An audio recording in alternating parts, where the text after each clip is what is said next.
Sir रात्रीच्या पोलिसांची patrolling वाढवण्यासाठी आहे, नेमकं काय कारणाने लोकांना काय आता शहरात हे मोहरम आणि आषाढी एकादशी असा सणोत्सव एकत्र साजरं झालं होतं. आता आम्ही या पार्श्वभूमीवर आतापासून आम्ही सायंकाळी दररोज 8 ते 10 पर्यंत सर्व ठाणेदार आणि ACP DCP आणि आम्ही स्वतः पण 2 तासाच्या पायी पेट्रोलिंगचे नियोजन केलेलं आहे आणि ते आता 1 आठवड्यापासून चालू आहे.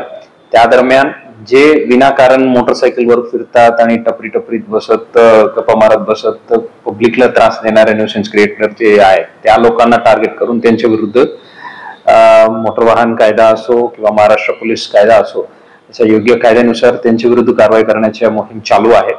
आतापर्यंत चांगल्या प्रतिक्रिया आहेत. यात जे काही जुनी थडीपार आहे ते इथं इलिगली इथं येऊन राहतात किंवा कोणाच्या विरुद्ध नॉन अवेलेबल वॉरंट बाकी पेंडिंग आहे अशा लोकांना टार्गेट करून त्यांच्या विरुद्ध कारवाई करण्याची प्रक्रिया ही चालू आहे.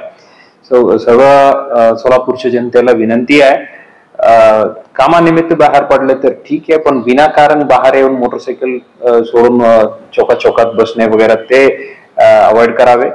विनाकारण कोणी आढळून आला तर त्यांच्या विरुद्ध कारवाई करण्यात येईल. Thank you sir.